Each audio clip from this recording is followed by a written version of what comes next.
రిలీజ్‌కి ముందు 'భైరవ్' అనే సినిమాకి మంచి బజ్జొచ్చింది. దానికి ప్రధానంగా 2 కారణాలుంటే, ఒకటి చాలా కాలం తర్వాత 'మంచు మనోజ్', 'బెల్లంకొండ సాయి శ్రీనివాస్', 'నారా రోహిత్' కలిసి చేసిన సినిమా ఇది. ఒక రకంగా వాళ్ళకి కమ్‌బ్యాక్ సినిమా అనమాట. మరోవైపు 'బాయ్‌కట్ భైరవ్' అనేది హ్యాష్‌ట్యాగ్ చేసి దాన్ని ట్రెండింగ్‌లోకి తీసుకొచ్చే ప్రయత్నం చేసింది ఒక వర్గం.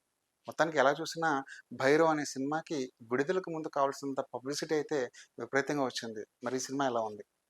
తమిళంలో బాగా ఆడి మంచి వసూలు సాధించి, క్రిటిక్స్ ప్రశంసలు తీసుకున్న సినిమా 'గరుడన్'.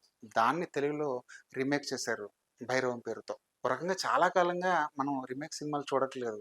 ఎందుకంటే ఓటీటీలు బాగా విస్తృతంగా పెరిగిపోయాయి. ఎక్కడైనా ఒక మంచి సినిమా వస్తే దాన్ని సబ్‌టైటిల్స్ రూపంలో మనం చూసేస్తున్నాం. ఇలాంటి తరుణంలో కూడా తమిళం నుంచి ఒక సినిమాని తీసుకొచ్చి దాన్ని రీమేక్ చేశారంటే, అందులో ఏదో విషయం ఉండే ఉంటుంది అనేది సాధారణంగా సగటు ప్రేక్షకులు ఊహిస్తాడు. 'గరుడన్‌లో' రీమేక్ చేయదగినంత మ్యాటర్ అయితే ఏం లేదు గానీ, ముగ్గురు హీరోలకు సరిపడా కథ అయితే అందులో ఉంది. ముగ్గురు హీరోలని ఒకేసారి స్క్రీన్ మీద చూడడం తెలుగు ప్రేక్షకులకి కాస్త థ్రిల్లింగ్ మూమెంట్ కాబట్టి, ఓ రకంగా ఆ ముగ్గురు హీరోల ఎలిమెంటే దర్శకుడికి నచ్చి, ఈ కథని తమిళం నుంచి తీసుకొచ్చే ప్రయత్నం చేశారేమో! తమిళ్‌కి, తెలుగుకి నేటివిటీలో గాని, ఆడియన్స్ పల్స్‌లో గాని చాలా తేడా ఉంటుంది. తమిళ్‌లో రా అండ్ రస్టిక్‌గా తీసిన సినిమా ఇది. తెలుగులో అంతే రా అండ్ రస్టిక్‌గా తీస్తే మన ప్రేక్షకులకు పెద్దగా నచ్చదు. కాబట్టి తెలుగులో కాస్త మార్పులు, చేర్పులు చేసి దానికి కమర్షియల్ కోటింగ్ ఇచ్చే ప్రయత్నం చేశారు దర్శకులు. కొన్ని చోట్ల ఆ కమర్షియల్ కోటింగ్, ఆ కమర్షియల్ ఎలిమెంట్స్ మన ప్రేక్షకులకు బాగా ఆకట్టుకుంటే, కొన్ని చోట్ల మాత్రం మూల కథలో ఉన్న గాఢతని, ఆ తీవ్రతని బాగా తగ్గించేసిందేమో అనిపిస్తుంది.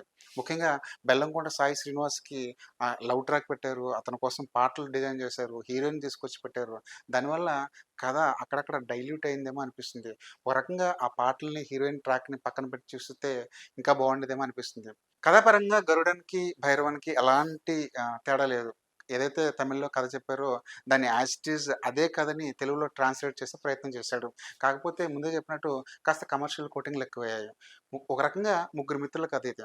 వాళ్ళ మధ్య జరిగిన ఒక ఇష్యూ ఆ ముగ్గురి మధ్య ఉన్న స్నేహాన్ని ఎలా డైల్యూట్ చేసింది. చివరికి ఒకరి మీద ఒకరి ఆధిపత్యం చూపించుకునే ప్రయత్నంలో ఎవరేం చేశారన్నది కథ.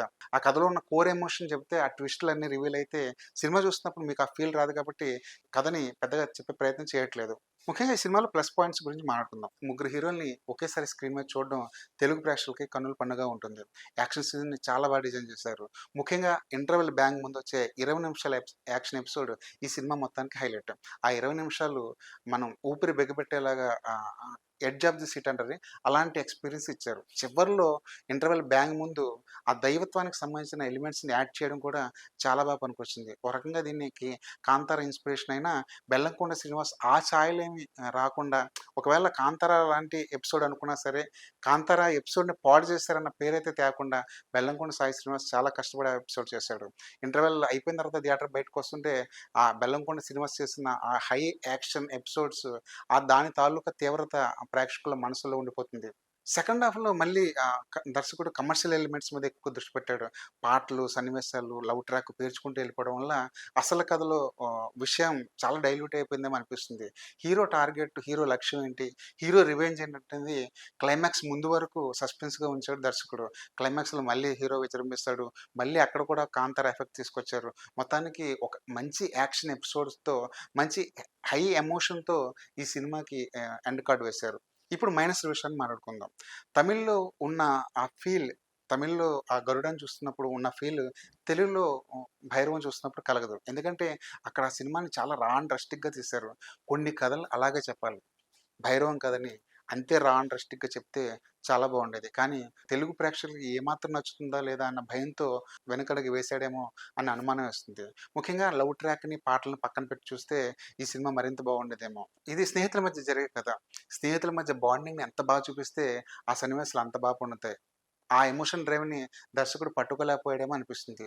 తమిళ్ సినిమాలో చూస్తే అలా కాదు. ఆ క్యారెక్టర్ల మధ్య డ్రైవ్ చాలా బాగా డీల్ చేసాడు దర్శకుడు. దాన్ని తెలుగులో ట్రాన్స్‌లేట్ చేసేటప్పుడు మాత్రం విజయ్ కనకమేడల బాగా తడబడ్డాడు. క్లైమాక్స్‌లో మళ్ళీ 'కాంతార' ఎఫెక్ట్ కనిపిస్తుంది.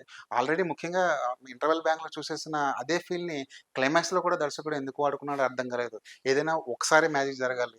రెండోసారి కూడా అదే మ్యాజిక్ చేయాలని చూసాడు. బహుశా బెల్లంకొండ శ్రీనివాస్ ఇంటర్వెల్ బ్యాంక్‌లో చాలా బాగా చేశాడు కాబట్టి ఆ ఫీల్‌ని క్లైమాక్స్‌లో కూడా వాడుకోవాలని దర్శకుడు భావించుంటాడు. 'బెల్లంకొండ శ్రీనివాస్' చేశాడు. ఈ విషయంలో ఎలాంటి అనుమానం లేదు. కాకపోతే ఒకే ఎమోషన్‌ని 2 చోట్ల కాపీ పేస్ట్ చేయడం ఎందుకో దర్శకుడు ఇంకొంచెం కొత్తగా ఆలోచించి ఉంటే బావుండేదేమో అనిపించింది. బలమైన విలన్ లేకపోవడం ఈ సినిమాలో ప్రధానమైన లోపం. పాత్రల మధ్య సంఘర్షణ, ఆ స్నేహితుల మధ్య ఉన్న వైరమే ప్రధానమైన కాన్ఫ్లిక్ట్ అని దర్శకుడు అనుకుంటే మనం చేసిందేం లేదు. కథ చెప్పే విధానంలో ఈ మధ్య విపరీతమైన మార్పులొచ్చాయి. సీన్ 1 నుంచే ఆడియన్‌కి కథ చెప్పేయాలి. నేను అరగంట తర్వాత చెప్తాను, 15 నిమిషాల తర్వాత చెప్తానంటే కుదరని విషయం. కానీ ఈ సినిమాలో దర్శకుడు మొదటి 20 నిమిషాలు కాలక్షేపం చేసుకుంటూ వెళ్ళాడు. మళ్ళీ అదే ఓల్డ్ ప్యాటర్న్ చైల్డ్‌హుడ్ ఎపిసోడ్‌తో సినిమా మొదలెట్టి వాళ్ళ క్యారెక్టర్‌ని పరిచయం చేసి మెల్లిగా కథలోకెళ్ళడం అనేది old school of story narration అన్నది. దర్శకుడు మళ్ళీ అదే పందాలో వెళ్ళడం కాస్త ఆశ్చర్యానికి గురి చేస్తుంది. కథలు తన దగ్గర చెప్పడానికి చాలా కథ ఉంది. తన దగ్గర చాలా మంచి క్యారెక్టర్‌లున్నాయి.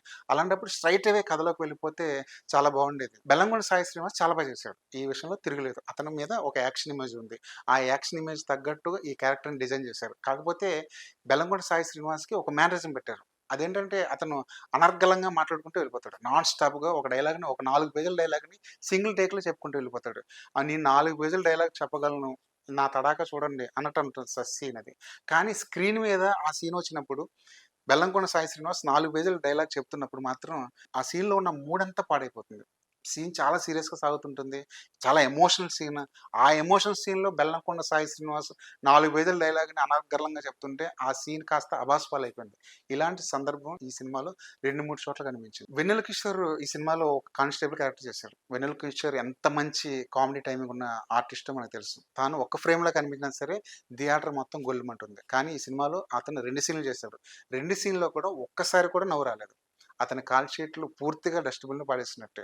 'వెన్నెల కిషోర్' ఉండి కూడా ఒక్కసారి కూడా నవ్వించని సినిమా ఏదైనా ఉంది అని గూగుల్‌లో సెర్చ్ చేస్తే ఫ్యూచర్‌లో 'భైరవ్' అనే పేరు కనిపిస్తుంది. నారా రోహిత్ తన క్యారెక్టర్ తగ్గట్టు చాలా చేశాడు. తన ఏజ్‌కి, తన ఆహార్యానికి తగిన క్యారెక్టర్ దొరికింది. తన డైలాగులు చెప్పగలడు. అది మరోసారి ఈ సినిమాతో నిరూపితమైంది. ముఖ్యంగా 'మంచు మనోజ్' గురించి మాట్లాడుకోవాలి. చాలా కాలం తర్వాత 'మంచు మనోజ్' ఈ సినిమాలో ప్రధానమైన పాత్ర పోషించాడు. ఓ రకంగా చాలా వేరియేషన్స్ ఉన్న క్యారెక్టర్ చేశాడు. మిగతా 2 పాత్రలతో పోలిస్తే మనోజ్ క్యారెక్టర్‌లో చాలా వేరియేషన్స్ కనిపిస్తాయి. తను బాగా హ్యాండిల్ చేశాడు. తన వాయిస్ మాడ్యులేషన్ అనేది చాలా కొత్తగా అనిపిస్తుంది. ఓ రకంగా చూస్తే 'రౌడీ' సినిమాలో మోహన్ బాబు గారు డైలాగ్ డెలివరీని, ఆయన మాడ్యులేషన్‌ని ఇమిటేట్ చేసినట్టు అనిపించింది. కొన్ని కొన్ని చోట్ల మాడ్యులేషన్ బాగా కుదిరింది. కొన్ని కొన్ని చోట్ల మనోజ్ ఏంటి మరీ ఓవర్ చేస్తున్నాడు అనిపిస్తుంది. కొన్ని కొన్ని చోట్ల అసల ఈ మేనరిజం ఈ క్యారెక్టర్‌కి, ఈ ఈ సిట్యుయేషన్‌కి, ఈ డైలాగ్‌కి అవసరమా అనిపిస్తుంది. మొత్తానికి చూస్తే మనోజ్‌కి ఇది మంచి కమ్‌బ్యాక్ సినిమా. తను నిజంగా తనలోని ఈ ఎబిలిటీని, ఈ ఈ టాలెంట్‌ని తను బాగా సానబెట్టుకుంటే ఫ్యూచర్‌లో మనకి మంచి విలన్ దొరికినట్టే. ఇందులో ఎలాంటి ఢోకా లేదు. మొత్తానికి చూస్తే 'భైరవం' అనేది మాస్ ఆడియన్స్‌కి నచ్చే సినిమా. ఇందులో ఎలాంటి డౌట్ లేదు. కాసేపు ముగ్గురు హీరోలని తెర మీద చూద్దాం, వాళ్ళ యాక్షన్‌ని ఆస్వాదిద్దాం అనుకునే వాళ్ళకి మంచి ఆప్షన్.